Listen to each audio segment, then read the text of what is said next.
Welcome, bet riders around the world. My name is Gary Solomon, and you're watching the Laid-Back Bike Report.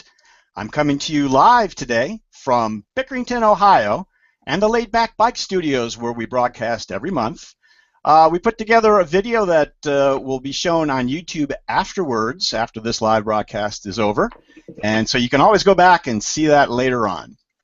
So if you're wondering, how can I help these guys out? I love this program. Here's what you can do.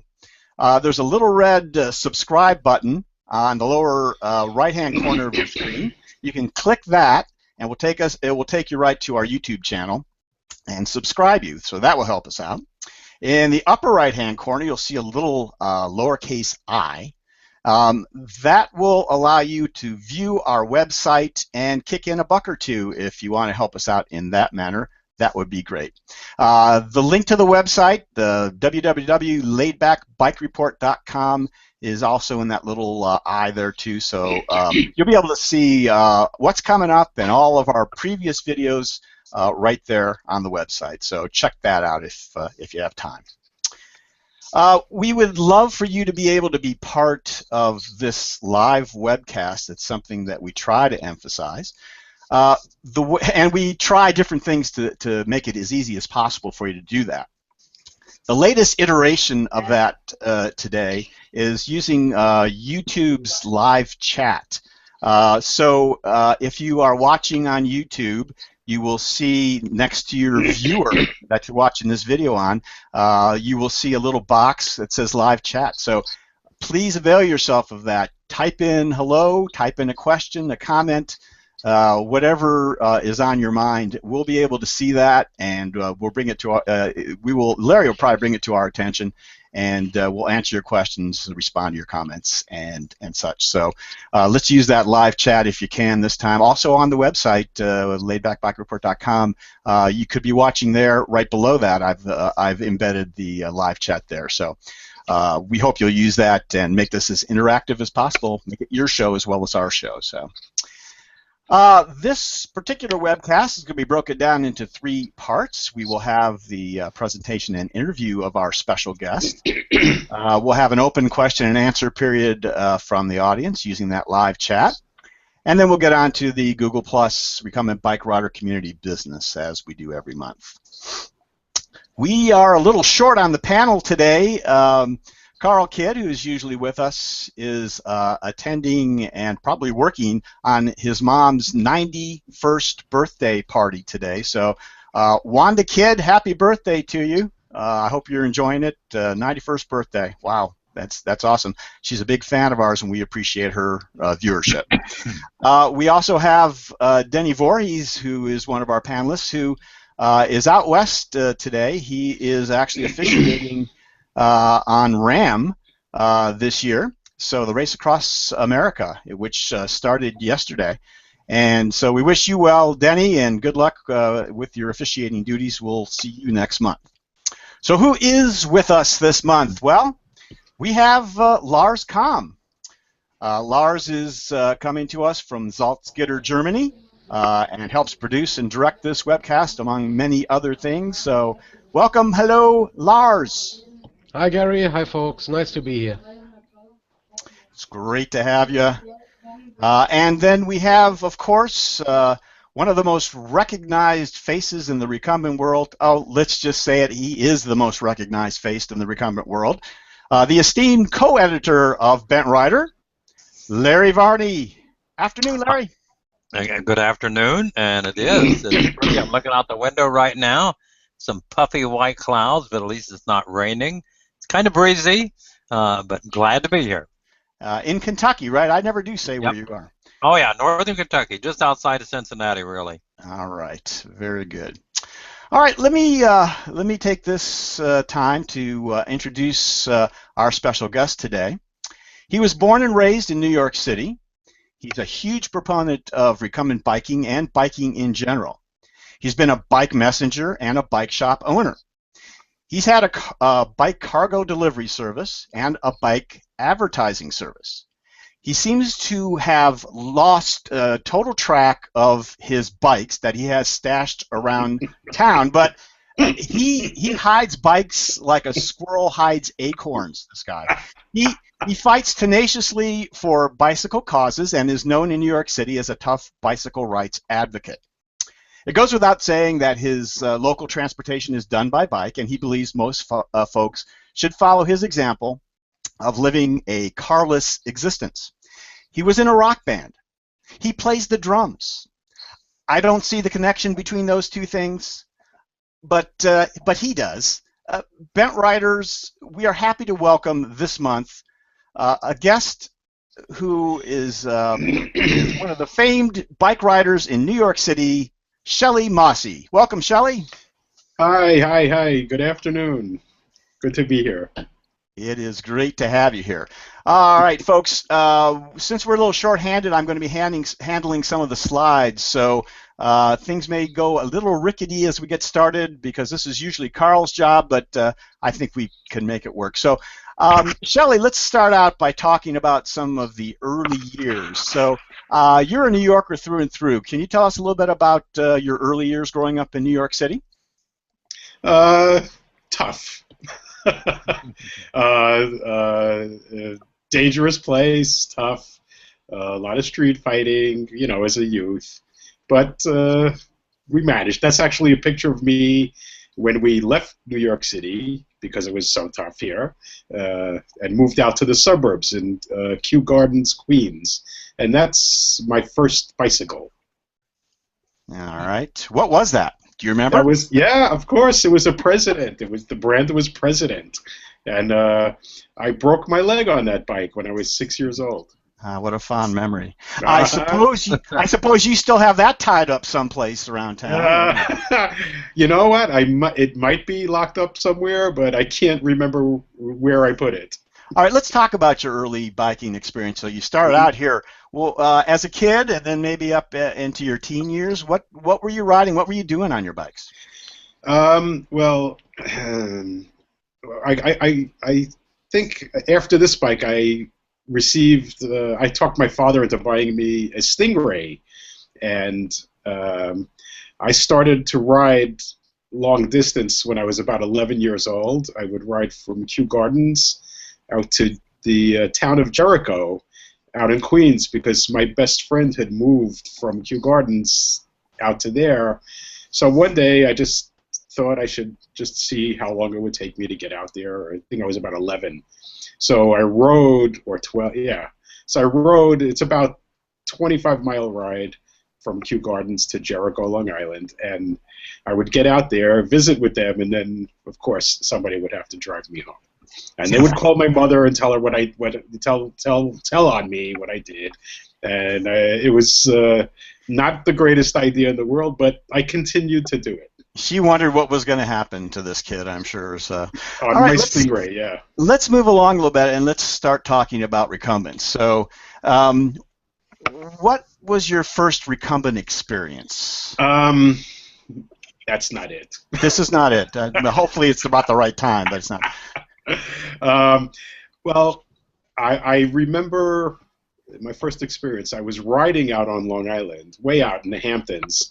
I was probably doing the Montauk Century on a road bike, and some guy passed me going the other way with a loaded low racer, and I really remember seeing that guy and that bike and just being completely thrilled.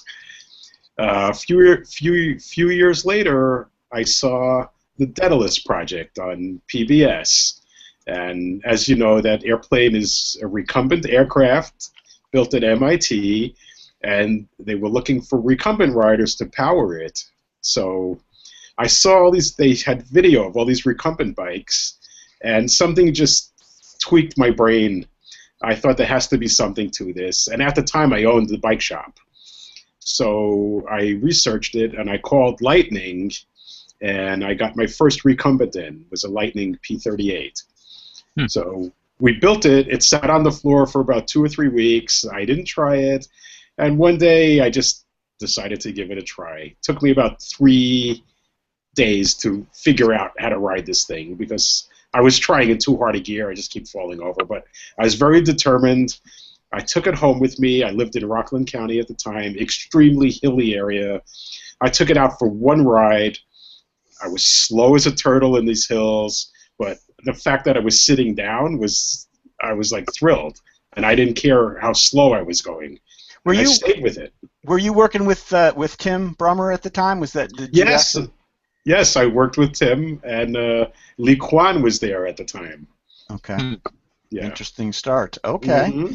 Well, let's take a little veer away, especially since I've got the picture up here. We're going to talk a little bit about this drumming of yours. So you are a drummer, and I know you started early doing that. Tell me about your drumming. When did you start doing that, and what did you do? You were in rock bands and stuff. Tell me about that. Yes, I started when I was about 14, and I was drumming and bike riding. I already discovered long distance. Well, for me, long distance, riding out to the Rockaways, a 15-mile ride from Kew Gardens. So, and I would ride to practice and ride to a couple of gigs I would ride. And the connection between drumming and biking is the endorphins, because drumming is extremely physical, especially when you do 5 sets a night and you're playing rock and roll and it's loud and it's hard and it's kind of the same physically as cycling or running or anything else. So I had both things going on at the same time. And do you find that the rhythm involved with, I don't know, the foot pedal or anything, does that help you? Well, that's a recumbent position. I was thinking. Oh, yeah. It's tempo, man. Tempo. Okay. All right. So that's the deal with that. All right. Let's get back to bent riding here. Now, so early on, you got into these recumbents, and you did some touring around the country and elsewhere, I guess. Tell me about some of the early touring that you did on your recumbent. I'm trying to think the first place I went on my recumbent. I've got some pictures here, but I don't know if they're in the order that you went. So. That's me before recumbents. That's Death Valley. And what I did is I flew into Las Vegas and cycled across California. There I am in the Seagull Century in my Lightning F40. Hawaii. Of course, a big island in Hawaii. We cycled from, I think, Hilo to Volcanoes and back. How did you get your bike and your trailer and everything there? Very creative. One bike box and a bike box cut in half, taped together, will fit a Gold Rush very nicely, especially with the seat off. The seat went in the trailer. The trailer went on my back as a backpack with the wheel in the bag, and off we went to Hawaii from California. And my wife was with me there too, so she brought her Easy Racer. We had 2 Easy Racers with us. Okay. And this picture here? This is a bike trip, one of our first bike trips to Martha's Vineyard from Long Island, from the Hamptons. All right. I think we left. A little bit further. Here we are with 3 Easy Racers in France. We didn't rent them there. We brought them on our flights. The same procedure, the same thing you did when. Same procedure. Yep. I'm very stubborn about bringing my bike with me. And did you rode in France extensively on this trip? Oh yeah. We flew into Paris. We rode all around Paris for a few days, and then we went out into the Loire Valley and rode back to Paris. We went a few hundred miles. We came back a few hundred miles, and we packed up our bikes. Matter of fact, getting home, we had so much equipment with us that no taxi cab would take us. So, I was in the messenger business at the time, so I had to brainstorm to call up a trucking company, and they came and picked us up curbside, all of our stuff with with seats, and took us to the airport. Very nice. All right.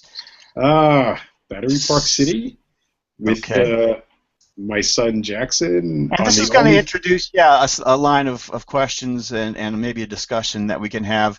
So I saw you did make the claim that maybe you are the most bent family in America. So I don't know that we'll ever be able to determine if that's true or not. But you certainly are a completely bent family. So we're going to look at some pictures here. Now, go ahead. So tell me, this is your son, and tell me how this all got started, and we'll go through some slides here.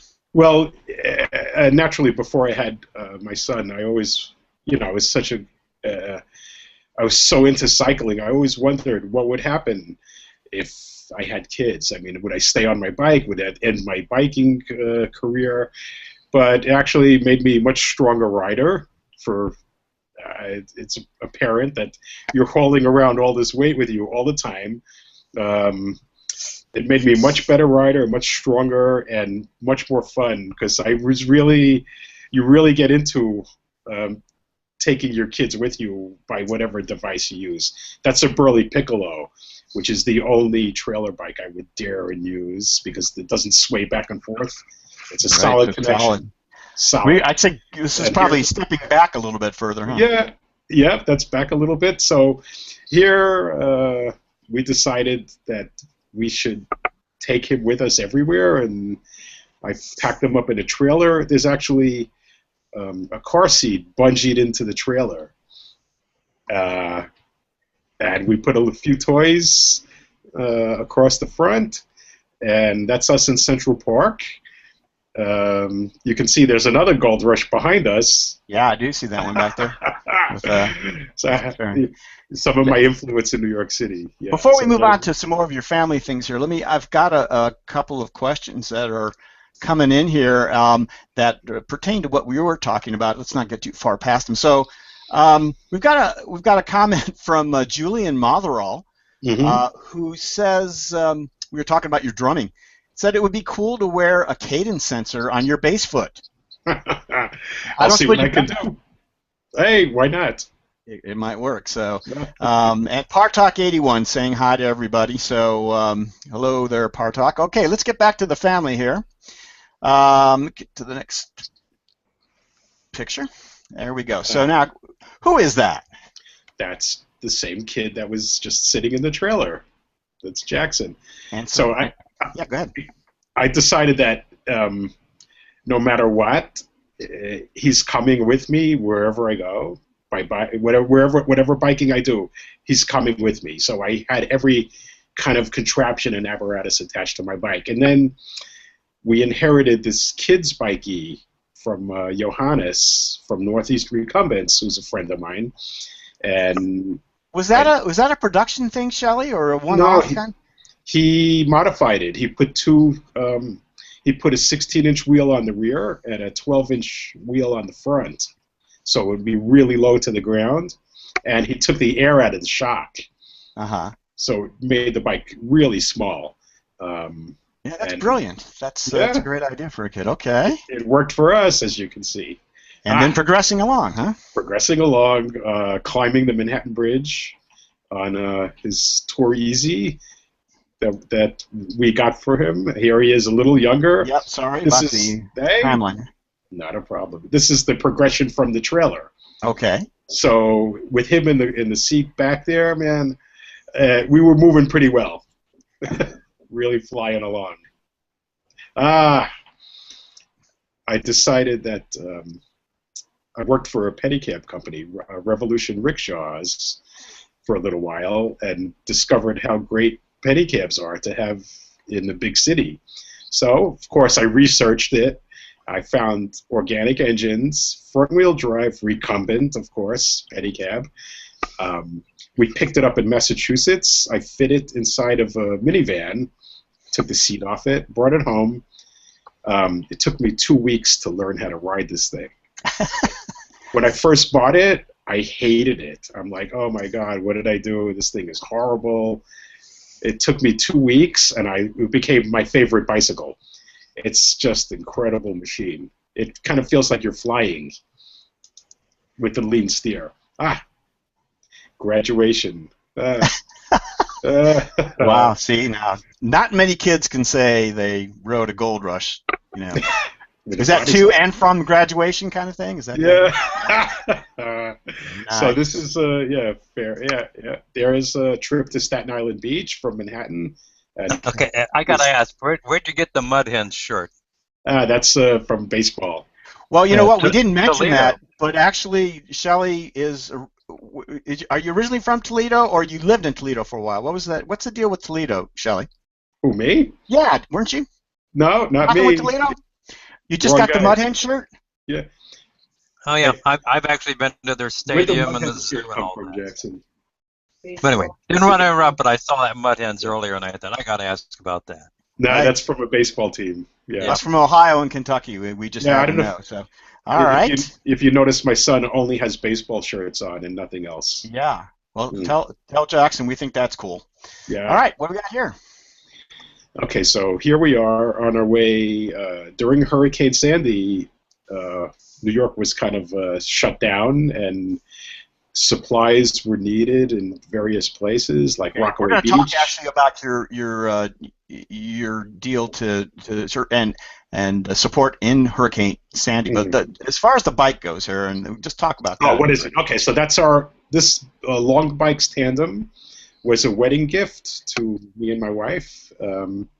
From about 10 different people chipped in and bought it for us. Wow. And here we are. We're on our way to Staten Island with supplies in the trailer. In the trailer. That's Okay. Jackson on the back.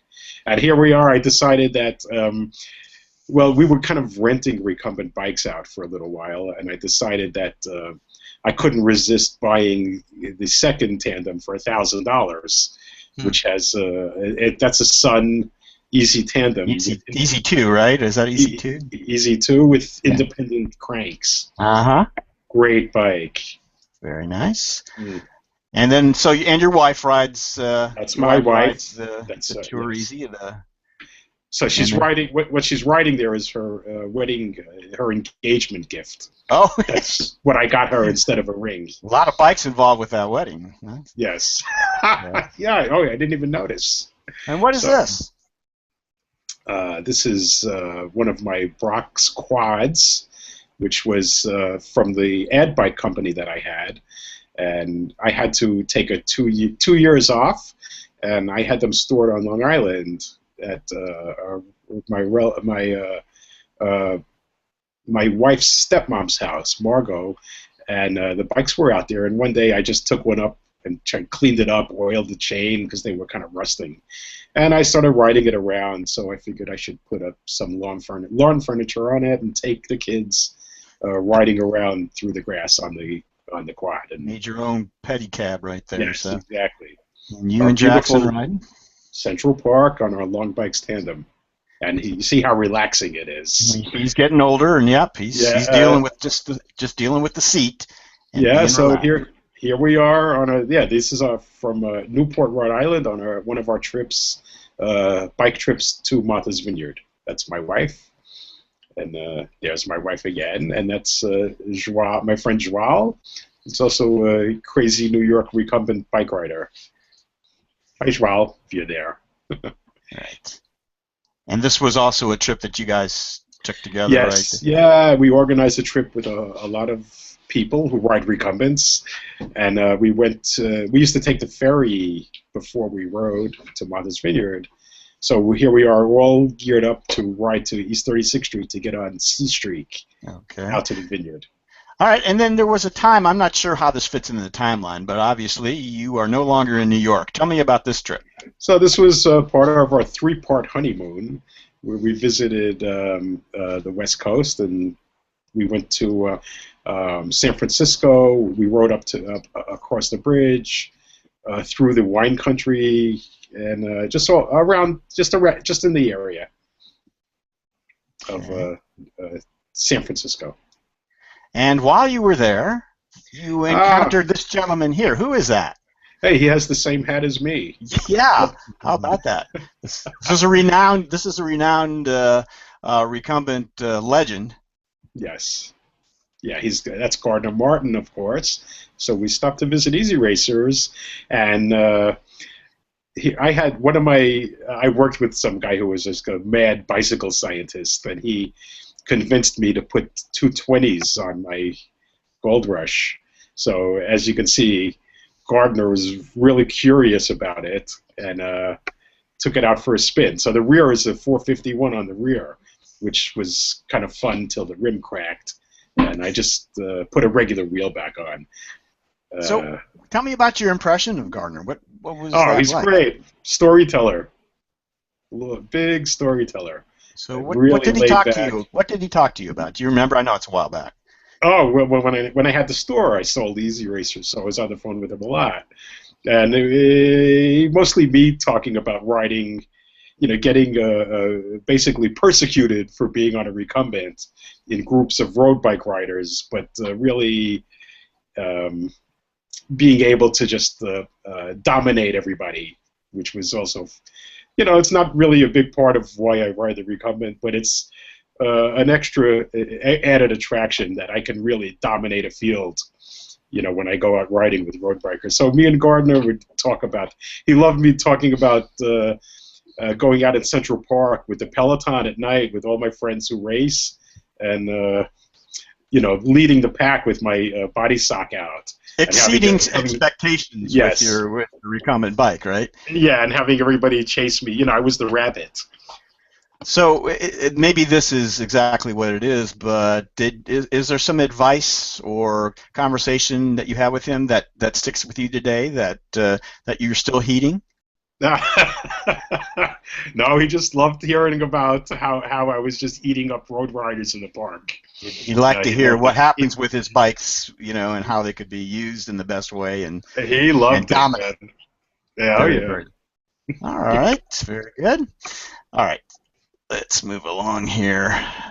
So I'm going to leave this picture up so people can just kind of stare at the Shelly from a few years ago as we talk about the many biking jobs and businesses that are almost all bike and recumbent related that you've been a part of over the years.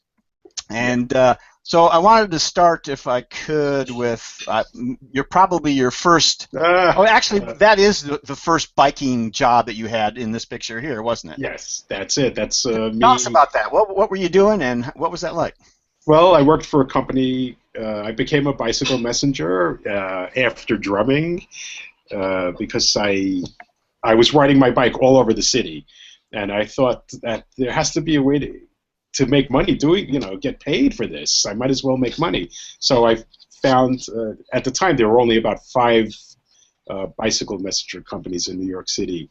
So I applied for a job at Can Carriers, which was a big shot company in New York, and I got a job. And this is just me in the wintertime in Union Square, and one of my friends who was also a messenger took that photo. We're going to move along, but ladies and gentlemen, I want you to understand, I'm making Shelly wear those headphones, which is covering his hat over his head. It's remarkable that even after all these years, he has an incredible head of hair that is just like what you see on this picture. He's unable to take that hat off for you right now, but take my word for it, the luxurious hair that's under there would astound you. All right, let's move along here to at some point. I don't really have any pictures of this, but let's talk about it. So, you alluded to it earlier. You were a bike shop owner at one point. Can you tell me about that bike shop? What was that like? What did you sell? How did it do? Well, we were just, we had when we had the messenger service, we had a huge space on 20th Street, and we happened to have a storefront there that we didn't really do anything with. There was a bike shop around the corner that had just gone out of business, and I thought that, hey, why not give it a try?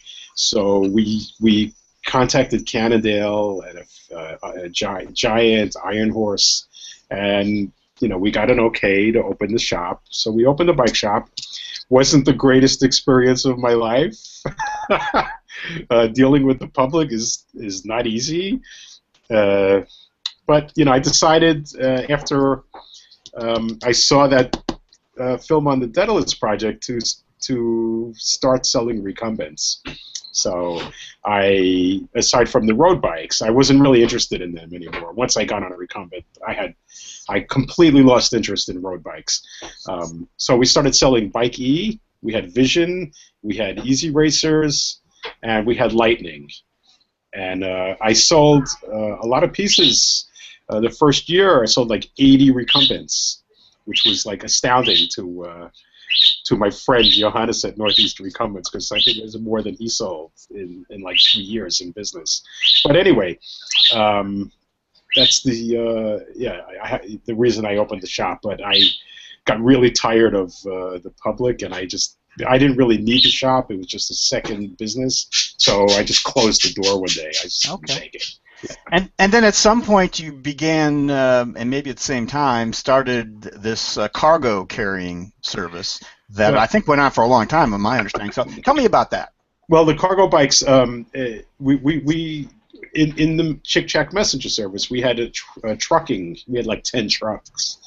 But people would call for trucks that were like, say, calling for like 1 case of wine. So trucking is horrible in New York. It would take like 2 or 3 hours to get a truck there. So I started to research cargo bikes, and I bought a long haul and a Lightfoot Roadrunner Trike to move cargo around. And my guys would, the bikes would be in the shop, and when we get jobs, I'd throw one of those guys, one of the messengers, whoever, some of them liked riding it, would go out and do these jobs on the cargo bikes, and it kind of saved our asses because it made it really simple to do trucking. But after after Chick Chack Couriers went under, I left the company actually. I had no job for a year or two, and I had to figure out what to do. So I already had the pedicab. I had about 2 or 3 trailers. So I printed up cards. I created Urban Mobility Project and went out in the neighborhood, and I actually got a couple of customers and started doing deliveries with trailers and my Organic Engines SUV. And I love cargo biking. Is great, man. And we've been looking at some of the trailers. I know that you love this. We've been looking at a couple of the loads here, and smaller and larger. Yeah. Then what's this back here? What do you have there? That's a Leggero, and somebody had that on Craigslist who had come from Europe for $50 because they were leaving the States, and they were out in Bay Ridge, about 10, 15 miles from here, and I saw it on Craigslist. I contacted them, and they said, sure, come and get it. I rode out to Bay Ridge in Brooklyn, and I had tools. I put the hitch on, hitched it up, and rode it home. And you don't see many closed trailers like that around anywhere that are waterproof. So it was a really great trailer for me to have. It allowed me to go ride around in the pouring rain and not get the deliveries wet. Okay, go ahead. My beautiful, gorgeous Lightfoot Roadrunner Trike with 4 5-gallon cases of paint on it. Although each one of those weighs about 80 pounds. And that bike has 63 gears, has two 8-speed cassettes and a triple, and hauling that with that bike is nothing. I mean, it's amazing. It's an amazing bike. It's a shame they went out of business. My Organic Engines. You talked about that, so there's the Organic Engines. That's like 11 cases of wine on there. Well, let me go back up there. That's 11 cases of wine? Yeah, like 11 cases of wine, like 400 pounds of wine. Where was that going, Shelly? Oh, probably up to 14th Street, about 2 miles away. Okay. Here I am crossing the Manhattan Bridge with my cargo bike to do a delivery. And you have the little advertising on there as you go. Oh, yeah. Somebody, here I am bringing... what the heck is going on here?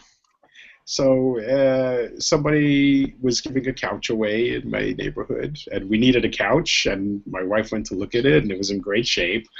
So that's half of it, and I made 2 trips with the couch on the back, which is really no big deal. Matter of fact, I should have had my wife just sit on the couch instead of walk home. Yeah.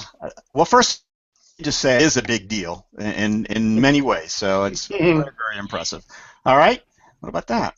That's me coming back or going to a delivery on the Williamsburg Bridge. A smaller load here. Yeah. One of the great things about the Gold Rush seat, you can carry I would load up 2 IKEA bags, hang one on each side of the seat, and do deliveries that way. I mean, the thing is amazing, man. Amazing bike. And he has one of them now. Quirky. Yeah, very quirky. Extremely quirky. Yeah, Lenny, there's a bird on my head. Hey, how did the bird get in the house? Help! I don't know, but it's quirky, all right. That's. She knows her cue. It looks like. What's that bird's name? That's Lenny. Named Lenny. after Lenny Dykstra by my son. Okay. Lenny Dykstra, the jailbird. All right. You don't have a little recumbent turn wheel in this cage or anything, of course do you? she does. I mean, that would. Oh my God! Right at the. Scrim. There. We got the wrong end of Lenny on that one. So all right. Let's move along here. Okay. Wow. So look at this. So here I'm delivering a trike to somebody who did the MS ride, who has MS. Somebody contacted me and said they always wanted to do the ride, their own ride. They have MS, and can they rent a trike for me? And we delivered it to them, and they did their ride. So you ran into a character here on the street. What's this about? Yeah, that's not me. Okay. So Times Square in New York, there's a lot of characters running around. So this guy was really like going gaga over my bicycle. So I invited him to have a seat. I took a few shots of him, and that's one of them. It looks like he's shooting web, like right over. Yeah, he's shooting. He is. Yeah. Yep. Nice. Okay. What? Look at this. Look at this. What have you got going on here? You're carrying another bike on the back seat of your tandem. What is that? Yes, one of my friends had to. Actually, we just came home from Martha's Vineyard, and that bike was an extra bike that was locked up at the ferry, and I just went to pick it up, and wasn't sure exactly how I was going to get it onto the tandem, but I refused to be defeated. So I just strapped it down to the seat, and it worked fine, no problem. Your experience comes in handy, I'll bet. I mean, that would have defeated almost every one of us, I think. So once in a while. All right. So yeah, now this is actually on to past the cargo carrying thing. This is a whole separate kind of gig here. What's going on here? So I tried to have a nice bicycle advertising business in New York City, which worked well for about 2 or 3 years. We had actually about 18 of these, and traveled all over the country. And then after 2008, we just couldn't get any business from anywhere. It was kind of bizarre. So I shut the company down, and I tried to sell the bikes to other media companies. I only had 4 left. I tried to give them away.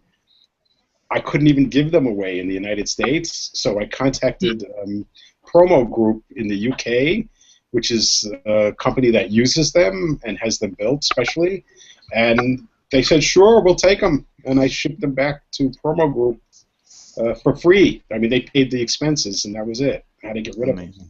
Yeah. And then pedicabs, we're going back to kind of pedicab thing here. Yeah, that's a picture. Somebody did an article in one of the local papers downtown, and that's just a picture of me on the bike. You have been in the papers a few times, I know. So yes, I've been in the papers. Here I am, just kind of playing around with some props that I found in the street. Heading to the beach, were you, or? Oh yeah. Okay. And more pedicab stuff. What you got here? So when I worked for Revolution Pedicabs, I would occasionally, Greg, hi Greg, if you're there. I don't know if you're on, but Greg would occasionally let me take a pedicab home, and we really discovered how amazing it is to have one of these machines in New York City, because we were able to just do whatever we wanted, go wherever we want, stop wherever we want, and it's just an amazing machine. It's incredible to me that these get no press, and they're completely ignored. So did you get plenty of fares while you were doing the pedicab thing? a couple of times when I used to take the organic engines when it was a pedicab and use it to do deliveries. And a couple of times people would get in, just jump in and ask me to take them somewhere, and I would just charge them, $10, whatever. And I would ride them where they were going if it was on my way. So yeah, I got fares. Do you anticipate there's room for some sort of recumbent bike Uber in New York then, or what? Would be nice, but that's just for us. For right now, anyway. Yeah, okay. That's just for us. And then here's your buddy on this pedicab here. That's Joao. Hey, Joao, if you're out there, maybe you'll see this later. Yeah, so that's the actually Lightfoot. That's a trailer. That's not, or no, it's not. What is that's that? That's the same trike with a box on it. Oh, it's just okay. And a front fairing with all of our phone numbers and direct rush and And jumping back to the comments, we talked about Partalk81 saying hi earlier. He's also commenting, liking the paint jobs. So. Oh, now that I'm looking at the little icon there for Partalk81, I think that's Rob. I think that's our buddy Rob. So, Rob, I'm glad you're watching, and he's loving the paint jobs. I see what he's talking about here. So yeah, the logos are all there's Chick Check logos under Joao's leg. I had somebody logo the whole thing up, and Lightfoot actually custom made that box for me. Nice. Yeah. Very nice. Okay, now I think we're on to we talked just briefly about what some of the other things you use your bikes for, and one I think really amazing thing is a community service type of use, and that's when Hurricane Sandy, if I'm not mistaken, was occurred on the East Coast, and tell us how you used your bikes to help out in that instance. Well, we had no electricity here. A lot of coastal areas were completely flooded out. Getting supplies to these areas was really difficult. Traffic jams were like at the bridges, like people waiting like 4 and 5 hours to go anywhere. So, because I do all the deliveries and I've hauled really big things, I understand that with 5 or 6 people, you can take a whole van load of equipment or supplies somewhere very easily from downtown Manhattan, because the Staten Island ferry is right here. So I owned 5 trailers. A couple of my friend Dan has a trailer, 2 trailers, so we just collected all the trailers and got some of our neighbors to hook them up, filled them with supplies. Some people, even some of my, I think Dennis, I can't remember his last name. So, some people who followed me on Facebook actually sent me money to go shopping for supplies. So we got everything to Staten Island with trailers and Rockaway. We went out to Rockaway several times. Okay. And yeah, this is us going through the neighborhoods, handing out supplies. So I think I've got a couple more shots of that, but it must be further on there. So let's. Yeah. Those are in the wrong place there. Yeah, what was this also? What? No, this is not. Hang on. That's me training my friend Jackie. I don't want to this yet either. Okay, let's leave that there. But that's amazing. With the Sandy thing. Okay, and now more. I guess you've been doing this for a while, and now gotten into the even. More seriously, you've been a tour guide in New York City for a while. Yeah. Tell me about being a tour guide and how that evolved to what you're doing right now. And that is this picture here. Yeah. So I had stopped into Revolution Rickshaws, which is uptown, just to say hello. And he had been housing Rolling Orange bicycles in his yard. And I asked him what the bikes were. And he said, this new tour company, this Dutch tour company, is storing their bikes here. He said, they're really looking for guides. You should go get a guide license. So without even calling Rolling Orange, I went, I got my guide license. I called them for a job. They interviewed me. They didn't hire me. They were, at the time, a cargo bike shop selling only Dutch bikes and a tour bike tour company. So they didn't hire me. Hi, Mark and Stellar, if you're on the air, for about 6 months. And I was like really upset because here I am. They're a cargo bike store. I've been around cargo bikes for at least 25 years. I know the city inside out. I lead groups around all the time. And here I am, really kind of jobless still. And I can't even get a job in a bike shop that sells cargo bikes and does tours around New York City. I was like feeling really hopeless and very upset. And they finally called me when they got really desperate. They needed guides, and they gave in, and they contacted me. And I became a guide there, and man, it's almost as good, fun as being a bike messenger in New York. It's great. And so much fun that you decided to pursue it further. What did you do? Well, yeah, I offered. I wanted to become a partner in the company, and they said, "Look, we really want to move back to the Netherlands. Would you be interested in buying the company?" And I was like, "Wow, this is not going to happen too many more times to me." So, we jumped on it. I mean, we were broke, penniless, and I put out a lot of emails to friends and family. Some friends that I hadn't seen in 20 years, some guys who rode for me when I first started in the messenger business, who had some success in their lives, like my friend Steven Scholar. Hey, Steven. Anyway, people, sent me money, and we collected enough to actually, and more. We had a cushion. We got enough money to buy the company, and I have great friends, and they made it happen for me. And Jeff and Steven, and even somebody I did a huge bike favor for, Teller from Penn and Teller, even jumped in there. So, it was pretty good. It was a great experience. Nice. So now the company's name is Rolling Orange. Rolling Orange. And you're now the owner of Rolling Orange. And it is the bikes that you saw the bikes. Let me back up here. These are the bikes that you generally rent. They're orange, obviously upright bikes. But Right. You don't lead the tours, and you never have led the tours on an upright bike. And I know what on your Gold Rush a lot, and then also on the Trike. Tell me what the story is with the Trike. The Trike is. We came across, me and my friend Jason tried to, have a business renting recumbents. Nobody's interested in these bikes for whatever reason. I don't know what it is.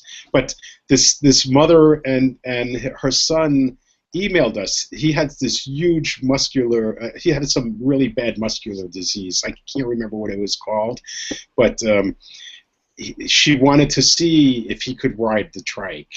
So they came to Brooklyn.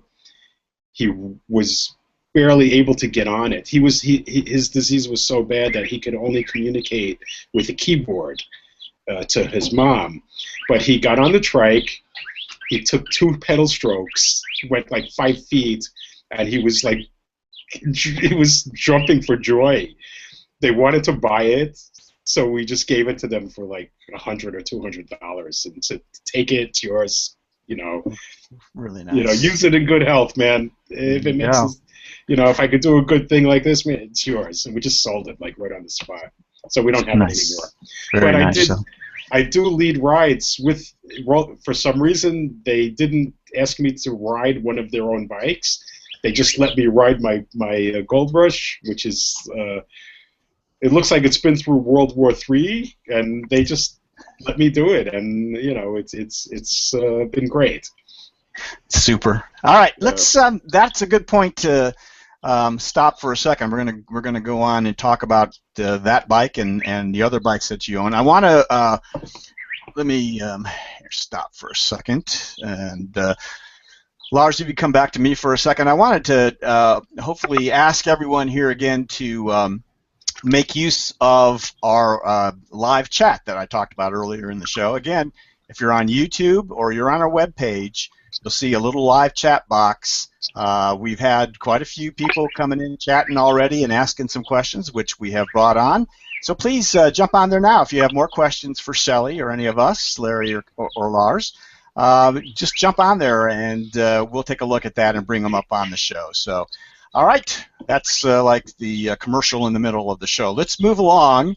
And Shelly, I have got to get you to tell me a little bit about all the bikes that you own. You've talked and showed us all these bikes. So if you can, I'm going to put you on the spot here. I want you to the best of your ability, tell me what bikes do you own, or at least have owned, say, in the last reasonable period of time. What have you got? Well, I started with a Lightning P38. I graduated to an R84. I graduated to an F40 body, which you see, you're probably looking for pictures, that shot of me in the Seagull Century. I had a fully fared Lightning that I tried to ride around Manhattan.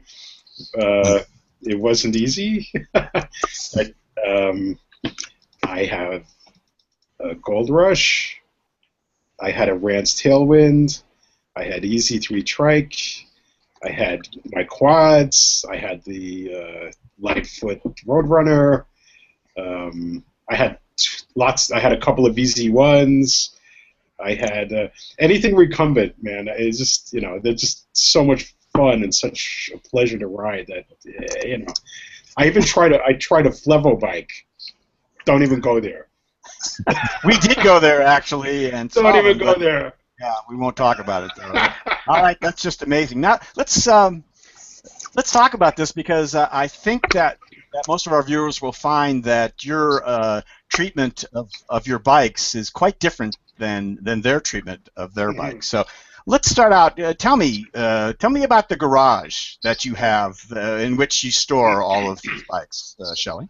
So I live in a complex in Battery Park City that has a huge bike parking within the complex. It's inside of the complex. So there's you can have two bikes over here, one bike over there. We even have the Long Bikes Tandem is locked up outside for 10 years already. Right now there's a Long Bikes Tandem outside, and I have the Trek R200 outside. There's an Easy Race, two Tour Easies, and my Gold Rush. And there's a lot of rust in my life, and a lot of cracked bolts and repairs. I do them outside, but every time I do a repair, something else cracks. It's tough. It's tough. I expect for those bikes to have to have them hold up under the circumstances and the weather. Well, and all. even I've had the fork on my Gold Rush snap in the middle of doing a delivery with a trailer hooked up with 4 cases of wine in it. Right, because you also work these bikes. These are not like little pleasure bikes that just you jump on and all they got to do is deal with your weight and go. These are all working bikes that are dealing with loads that maybe they were never actually designed for. No, but the Gold Rush is the amazing thing about that bike is it can do everything. So the Gold Rush is actually right behind you there. Right behind me, yes. But I want people to understand this is not where that Gold Rush usually lives. No, I just brought it up for you. I asked you to bring that up so that we would have that in the background and just have people have a look at it there. So that's why. So I don't want you to get the wrong idea. And there's the famed Gold Rush that been through World War III, man. That thing is. That is a huge, well used and well loved. No doubt about that. All right, let's tied together, man. Let's. That kind of gets us to, and you talked a little bit about that. The maintenance. So you owned a bike shop, so clearly you have some ability to wrench. So how do you maintain these bikes? What typically do you do when you're working on these bikes? How does that work? It's not easy, man. I've been out in the worst thing I've ever had to do was I had an ad bike campaign in February, and I had to get both ad bikes ready in an outside garage when it was 16 degrees out. So I worked on these 2 bikes outside. I brought an electric heater so I have something to warm my hands up with for the next thing. You have to get it done. Broken chains out in the middle of the street, when it's freezing cold out, repairs, crack bolts. I carry a bag with me that's basically an entire bike shop, and nothing can go wrong when I'm out in the street. I can't be stopped, so I have everything with me. Which just adds to the weight on top of everything else. Yeah, I'm used to. Yeah. I've got a comment here from Al Gritzmacher. Some people buy a bike and spend their time polishing and admiring it. Some of us spend our time out riding. So I think he's a kindred spirit, I think, to you. And then Park Talk 81, that's Rob, says, roads of New York City are so smooth. I think that's blatant sarcasm, apparently. Oh, yeah, I think so. Welcome to New York. Yeah, thanks for the comments and questions, guys. Okay, let's talk about, you've had so many different types of bikes and ridden so many, used them under amazing circumstances. I'm wondering about your favorite bikes for biking in New York City, or big cities, I guess, in general. What's the best thing? What's the worst thing? And what's the best thing for in terms of recumbents in the city? I think the Gold Rush, the Easy Racer style low bottom bracket, upright seat is the absolute best way to go in tight traffic. I've tried everything else. I don't like to be so on guard that I'm just nervous in the street. So I had a Rans. I can't even remember. A Rans with a laid-back seat with the pedals up high, and I really tried to love it, riding it around. But I was just too on guard. I was too vulnerable. On the Gold Rush, your feet are down in 2 seconds, and you're sitting up, and it's actually safer than an upright. Way safer. And I think you told me when we talked earlier about some friends of yours that had stick bikes, Bichettas and such, and, yes, gone. And loved them for the city. But what happened? Well, they used the Bichettas in the park, in Prospect Park, Central Park. But when you get out into the street in bumper-to-bumper traffic, you don't want to be on a bike like that. Yeah, they're fast as hell. They're great-looking bikes, but you're not going to go riding up and down 5th and 6th Avenue safe and feel free when you have to be on guard and watching constantly for something to jump out. You're so vulnerable. I want to pursue a line here about, a lot of what we've talked about with you has been hauling cargo and heavier weights on the bike. It's so special and unique. I mean, the vast majority of us don't do anything like this. I want to know, what's the attraction and what's the feeling like for you when you're hauling big weight? I mean, because it strikes me that so many of us are concerned about going as fast as we can go under whatever circumstances we have, get the best bike, going as fast as we can, cutting our times, cutting our weight, especially cutting the weight down. That's what it talks about. You are like the polar opposite of that. You want to see how much you can put on this bike or a trailer or whatever. Tell me why. Tell me what this is like for you. It's the workout is addictive. I still remember my first really big haul. I worked with Revolution Cargo, and we would have to ride from 36th Street out to Hall Street in Brooklyn, over the Manhattan Bridge, with giant pedicab converted cargo bike, upright. Well, I remember getting to the Manhattan Bridge and having to use first gear with nothing in there, with the box empty, to get over the Manhattan Bridge. And I'm thinking, I'm with 2 other guys that have done this before. I'm thinking, man, how the hell am I going to put 200 pounds in this box and ride this thing back? I mean, I'm in first gear now. But I got out to Hall Street, and they loaded up frozen Sambazon. Right, Greg? Frozen Sambazon filled the whole box. It had to be 200 pounds. Okay, so we're riding back, and again, you hit the Manhattan Bridge. You're riding I don't know, walking. I remember riding up the Manhattan Bridge, and people were walking past me. I'm in first gear. People were walking past me while I was riding. And I'll tell you what, man, you learn some patience, and you learn how that nothing can stop you, no matter. As long as you're going forward, you can't be stopped, and you will get there. And you learn climbing And incredible learn how to balance, right, climb. Shelly? I mean, at slow Oh, speeds. well, it's 3 wheels. These Oh, for penguins, but those, yeah, yeah. yes, I guess I but was you thinking learn. when you're pulling your trailer, say but No, that's not what you would do with the biggest loads, huh? no, but you learn patience, and you learn. You think you know how to climb on your regular bike? No. Try putting 200 pounds on your bike and go climb a bridge, or some big hills, and you learn what climbing is. So Absolutely. it became addictive. They used to do it twice a week, and I would volunteer to go do it because the workout was so intense. It was like you did a century in 3 hours. It's like Well, you did it. Yeah. that's interesting you mentioned that because that'll lead me to my next question, and I think this is going to show again how you may differ from a lot of us. Do you keep track of your mileage? No, I used to. Yeah. I used to, but no, I stopped because I mean, just I just stopped. I don't even That's know how not what fast this I'm is going. about for you at all, is it? Not at all. No, it's just about being out there, and I really use it. It's my transportation. It's not. I used to be a racerhead and weight weenie. I did all that, and I'm on to different. Since I had my son, I'm on to different Right. things. Of course. Since hauling him around made me a much better cyclist. I used to do laps with him in Central Park, and it's Nice. quite hilly. Would be napping and do laps and get an amazing workout. So yeah, All right. so it's not about the weight thing anymore.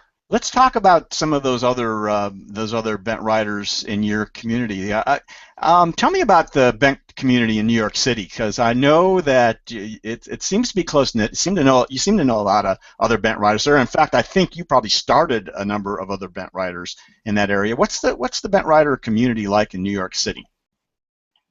It's I wish that I had more time to hang out with everybody. I've been promising to take these guys out riding for about 2 years, but I mean I'm so busy that I just don't have the time to do it. I mean Tony is around on Facebook. Mark Grossman, I think is his last name, is around.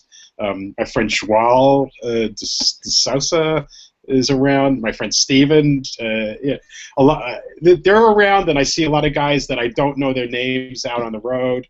But trying to get them together is not easy. I wish I had more time to pursue. We started Mars about 15 or 20 years ago with some John Tetz and Jim Lapagard, who passed away recently. What is that, Shelly? Mars, the Metro Area Recumbent Society.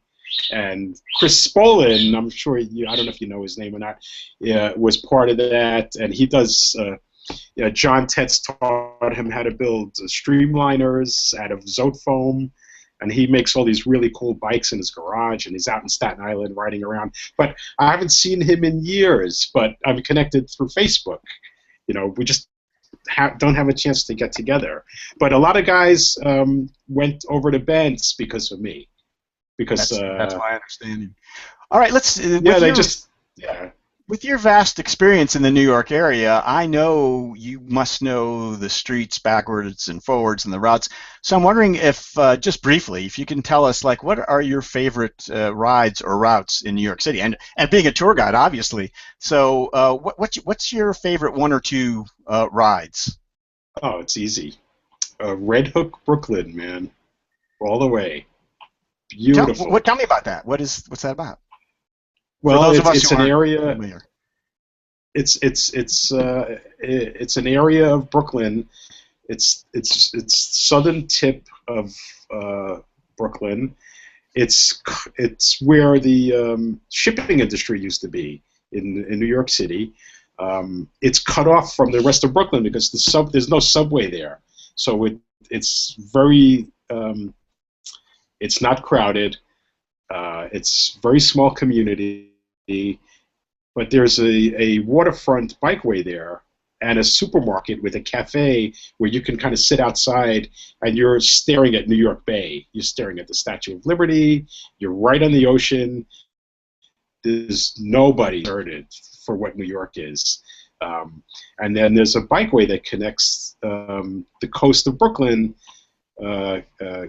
it connects to Brooklyn Bridge Park, and you go under the Brooklyn Bridge into Dumbo and on to Williamsburg. It's just an incredible part of New York City, and nobody is going to see. You can't really go there unless you're on a bike or you drive. It's out of the way.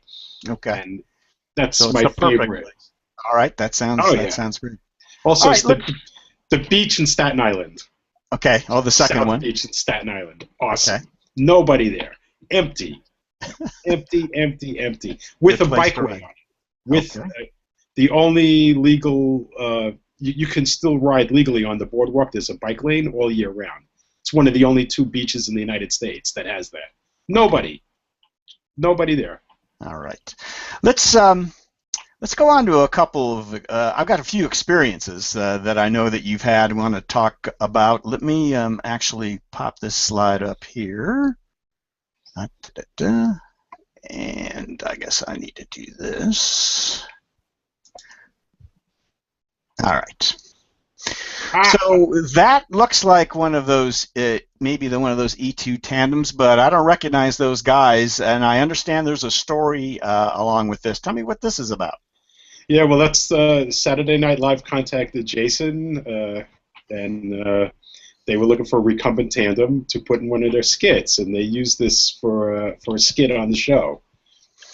And I actually took a look. It's a hilarious skit. It's pretty funny, man. Just a couple of years ago, I think, right? It wasn't too long ago. Yeah, just probably last year. So I will post in the description of the YouTube video for this. I'm going to post that link for those who want to go and check that out. But that was pretty funny. All right, let me see what else we got here. All right, I got a couple of slides about this. What is this? What is that trike? I think that's Windcheeta number 18 that I saw probably in RCN about 20 years ago, and I convinced Johannes from Northeast Recumbents to buy it. He bought it. It sat in his garage for another 15 years till I decided that I should take it from him and recondition it, and we actually sold it to Eric. I think his last name is Cialo. He's another crazy recumbent rider in southern New Jersey. He has a few trikes also, and he has the bike now. Okay, and you know, when we were at Spetsy a month or so ago, Larry had the opportunity to ride a Windcheeta. Although Larry, that looks a little different, I think, than yours did. You're muted, so if you're going to talk, unmute yourself there. Larry, you're muted. You have to unmute. Yeah, there you go. Should be okay now.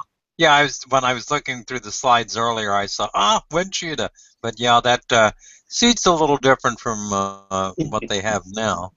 But as soon as I saw the steering mechanism, and I don't think anybody else has anything like that, and I really liked it. I still want to add one of those to my little group of bikes and trikes. They're good bikes. And they're okay. Let's Lars, you can come back to me on that. There you go. So now you've actually put together almost like a velomobile with this. So who designed that? That's their fairing that came with it, man. Oh, that was what came with it. And Jason does animation, and he's very into art, and he just made all these crazy stickers for it. That is, yeah, Bite that's me. an amazing looking bike there. All right. Okay, let's before we get here, we'll talk about this in a minute. We have also you talked a little bit earlier about Teller of Penn and Teller, and we had a little bit to talk about earlier about them. Tell me about your interaction with Teller of Penn and Teller. Oh boy, you know, I have my website, Urban Mobility Project, is still up, and I tried to be in the recumbent rental business, which was failure for everybody but me and Jason. Anyway, I get emails from time to time from people, and I got an email from this lady who had been in a serious accident with a sanitation truck, and she wanted to know if she could try my recumbent tricycle.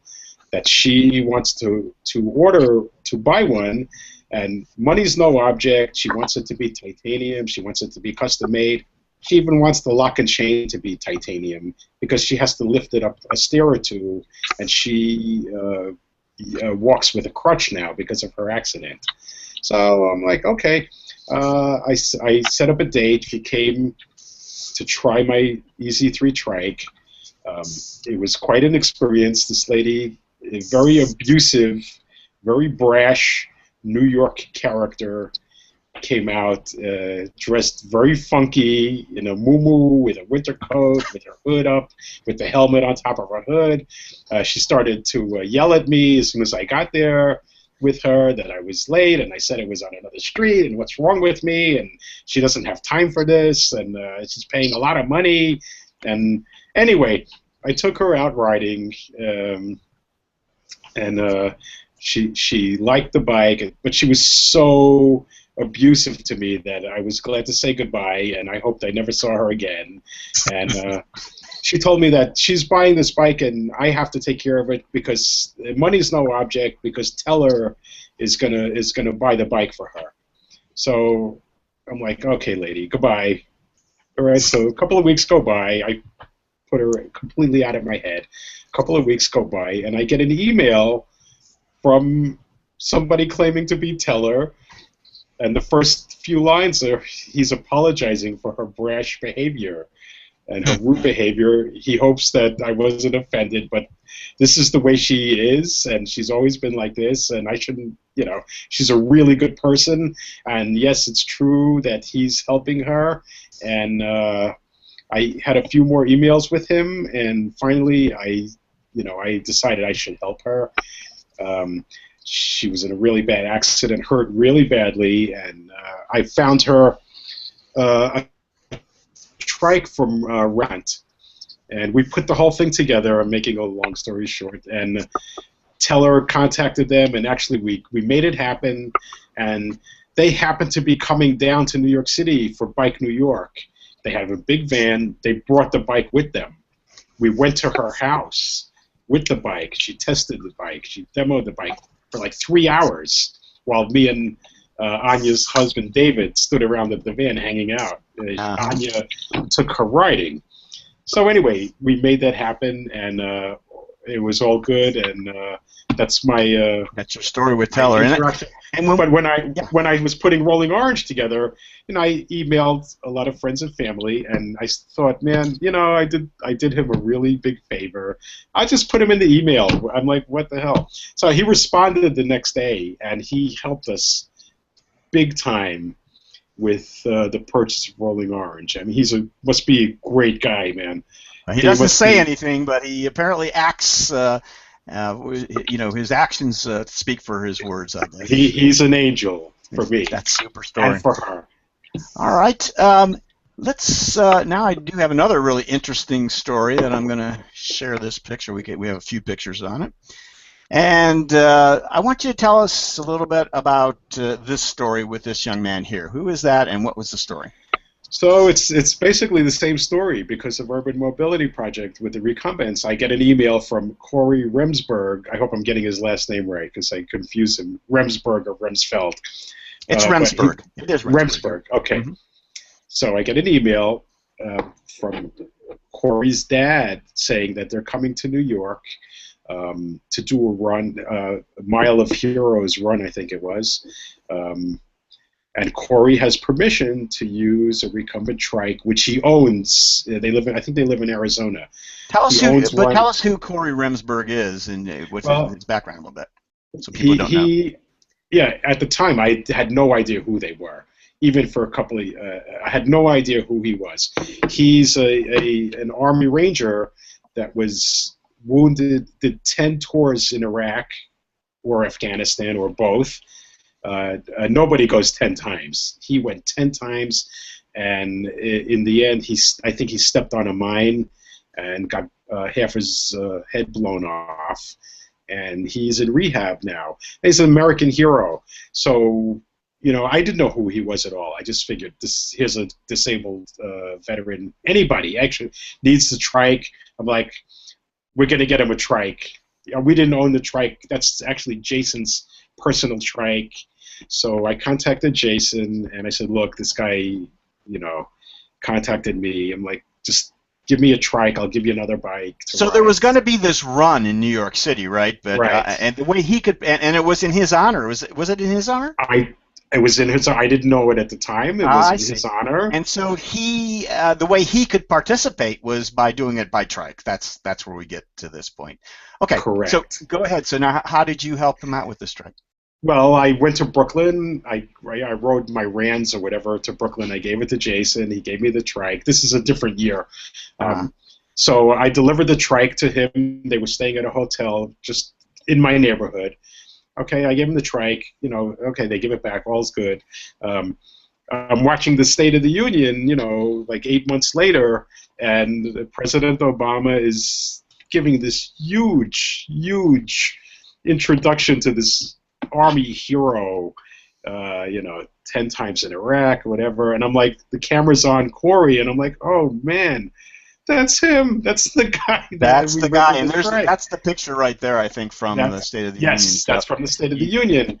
So the next year, they contacted me again, and we got him another trike. Joao, my friend Joao, gave me his cat trike to give him.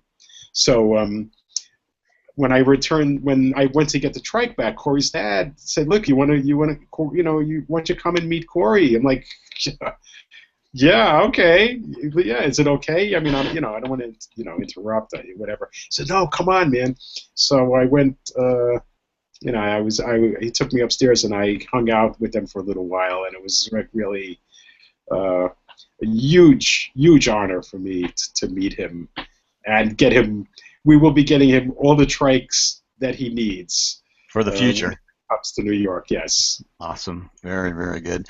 All right, let's let me stop sharing right now.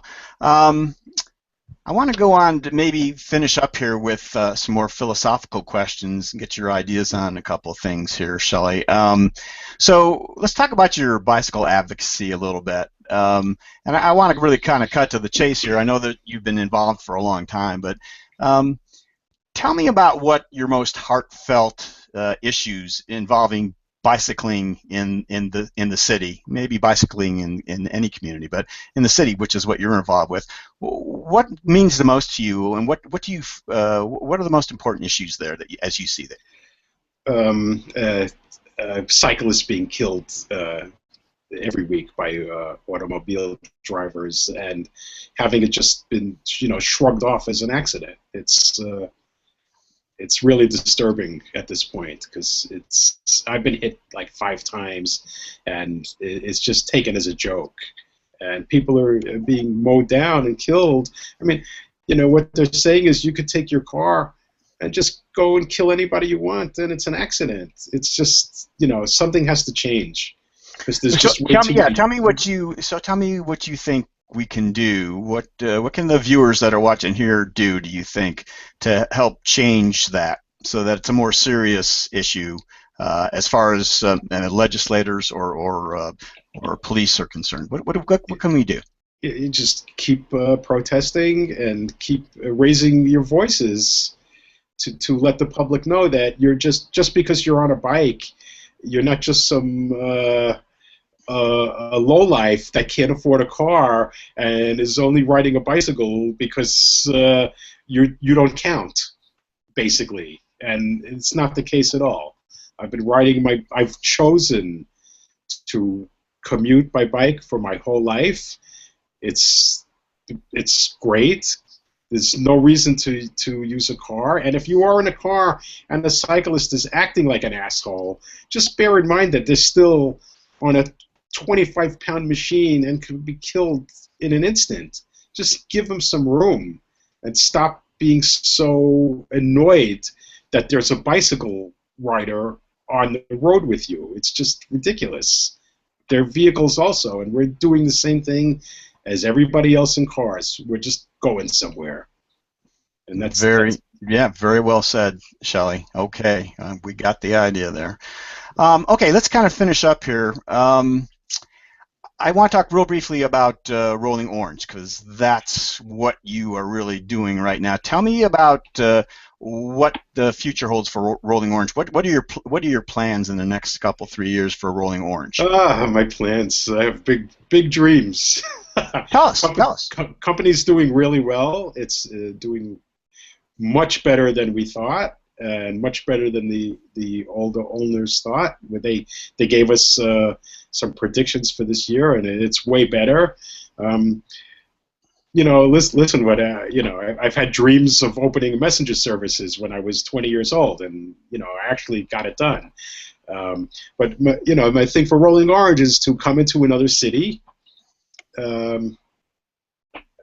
maybe San Diego.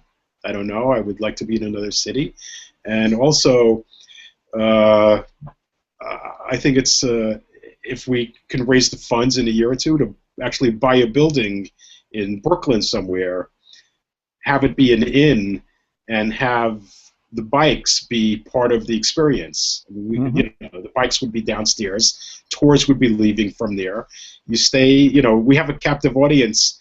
A lot of people who come here and get planted in these really crappy places, man, like Penn Station, Times Square, in these side streets that are just kind of disgusting to be in. Really, I've had people crying to me, literally in tears, over where they were, the hotel that they were in by Pennsylvania Station. If you come to visit New York, you don't want to be in the middle of that, in the middle of Midtown. So, if there's a way to put the funding together to actually buy a nice building out in Brooklyn and provide the entire experience for people, that sounds exactly. Let me ask you something a little more specific about it. So, what about?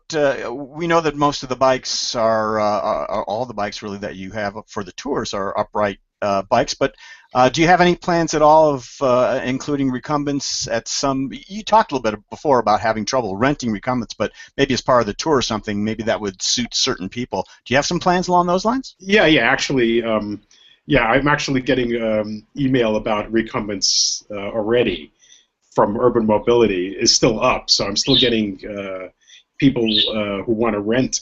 But I plan to have in the near future 2 EZ3 trikes in there. For people to, if they can have a choice, or recumbent riders come, or somebody might just see it and think, hey, that's cool, let me go try it, and just take it up and down the block and decide that, yeah, I'm going to do the tour on this thing, because it's pretty much a no-brainer. Have you ever ridden an EZ3 trike? I have. It's not the fun. smoothest rolling kind of comfort bike, but it's easy and stable, and I think for that purpose, I think it makes a lot of sense. Oh, it's fun, yeah. Absolutely. So the reason I bought trikes in the first place was to be able to commute in the snow without worrying about falling down. Right. And in the snow in New York City, wow, it's the no-brainer. It's ridiculous that people don't give these things any thought. But yeah, I'm going to have trikes. Couple of trikes in there, and the bikes that I do have, I'm going to put up on the website at some point. We have a Tour Easy. We have a Trek. Whatever I have, I'm just going to put it up there. Let me quickly go over a couple of comments that we have here. We've got one from Rob. I was hit once, no charges filed against a driver. Kind of right to your point about that. And we've got a comment from our buddy Carl Kidd. Must have broken away from the birthday party for a minute. I agree with Shelly. It's a two-way street. The car drivers and the cyclists need to watch out for each other. I ride A1A in South Florida, and I see way too many cyclists not following the law. So, it is a two-way street. That may be a little bit different story than what we see in New York City, but that's what Carl had to say. So yeah, no, it's they're crazy here. Everything's crazy. You can't just go after. The city just seems to only want to go after bike riders, but everybody else can do exactly as they please. And it doesn't bother anybody. Yeah, that's the inequality that you're talking about. So not that everybody it's always the same situation or the bike's always right or whatever, but it's not an even match when it comes to collisions, no matter what your position.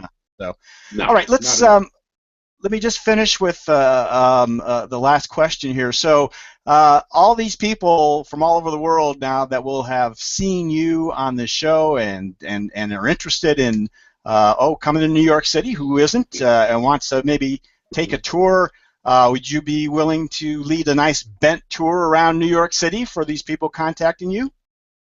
I'd be delighted. And listen, we have a few bents here at the moment to rent. Feel free to contact me. I'd be glad. I mean, my wife has a Tourisy. My son has a Tourisy. We have, like, a friend of mine has. I mean, we have enough recumbents to rent out to anybody who wants to come and tour here. So, if you do decide to come to New York City and you are insistent on riding recumbent, please contact me.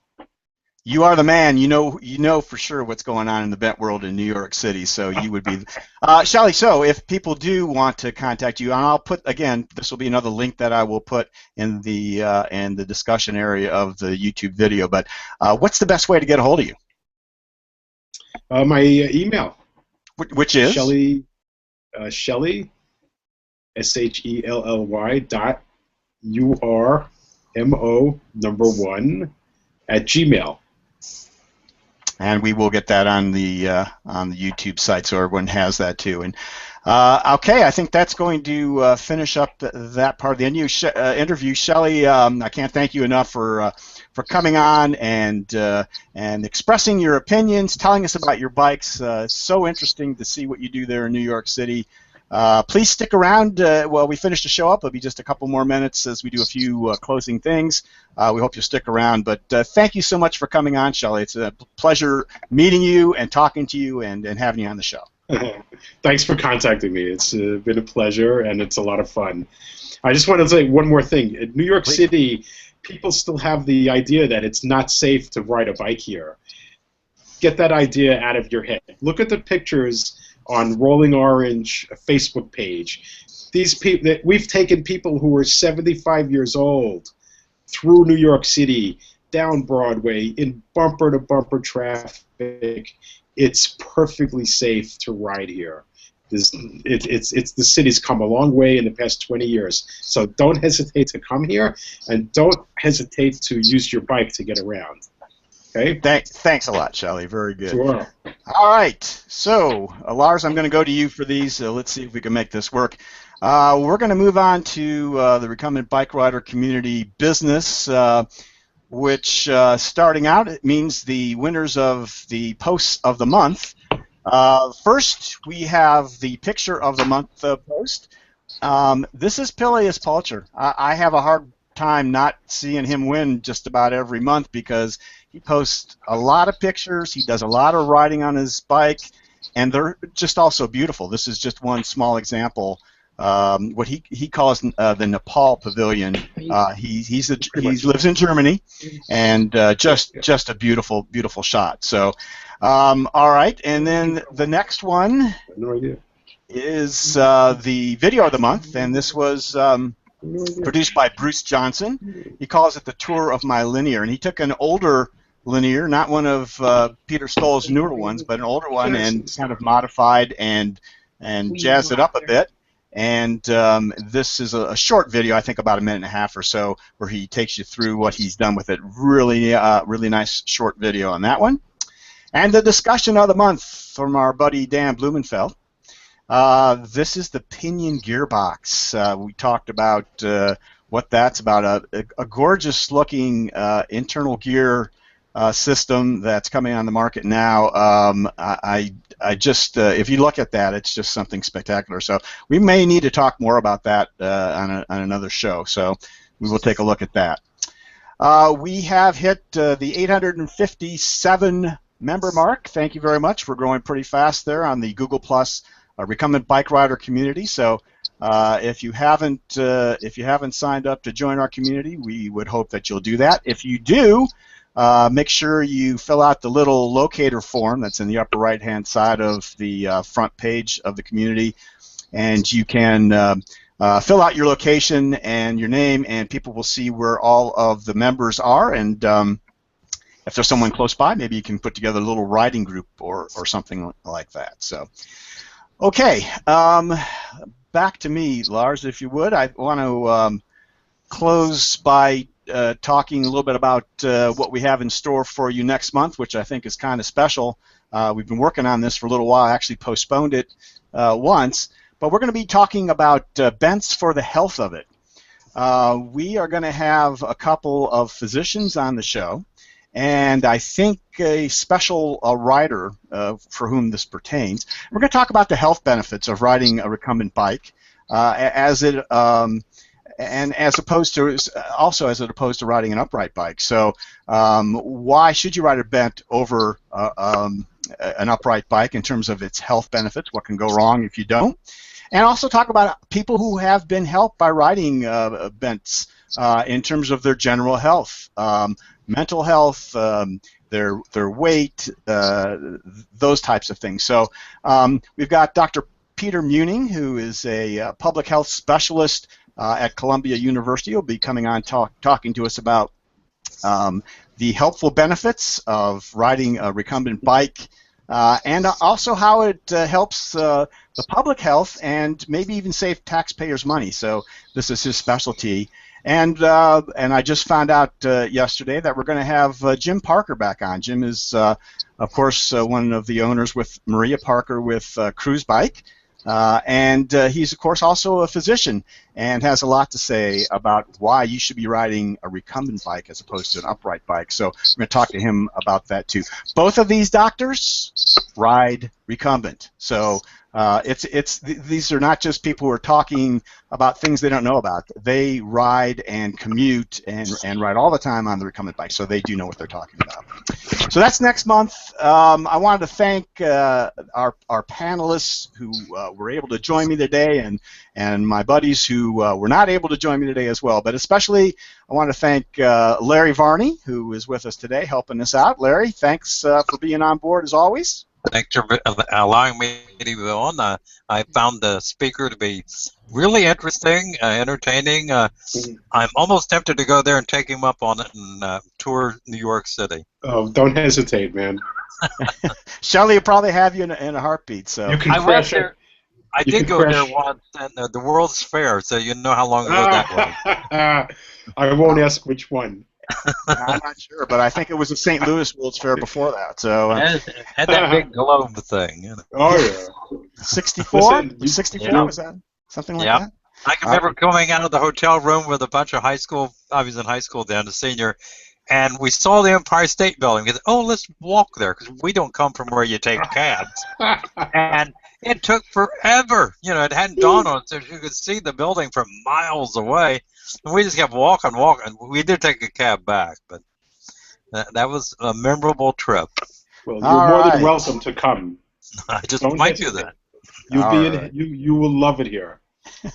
I'm sure he'll make sure that you do. So, and then lastly, of course, but not leastly, our good friend and panelist Lars Kamm, who probably can't tell you where he was during the New York World's Fair in 1964, for good reason. But Lars, I appreciate you being, as always, on the show. All the help that you've given us. A pleasure to have you on, and good seeing you again. Thanks, Lars.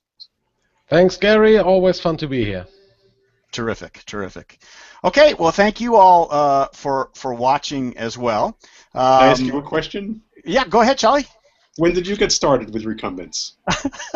Well, that's probably a question for another show, but it's been about 15 years when we started on Bike Ease, actually. So, but yeah, we started on Bike Ease, and we mostly spend most of our time on a Tandem now, a Screamer. But we're pretty. That's all we ride. So that's pretty much the story. A good question. I'll talk more about that another time. But yeah, please do. All right. So yeah, special thanks to Brian Ball, of course, at Bent Rider, who helps us out with promotion, putting the show advertising on the blog. And I want to close by telling you once again, real quickly, how you can help us out. Click on that little eye in the upper right-hand corner and find out more about our shows. How you can contribute $1 or $2 to us. You can click on that little subscribe button in red, lower right-hand corner. and that will take you right to our YouTube page, and that will subscribe you, which also helps us out. And I wanted to remind everybody, Carl told me to make sure to let you know, I briefly touched on this earlier, when we put the YouTube videos up, there's a description underneath where we put a table of contents with clickable links to every section of the video. So, our shows are getting to be an hour and a half long now. We have a lot of content there. I realize that's a lot to watch in one sitting.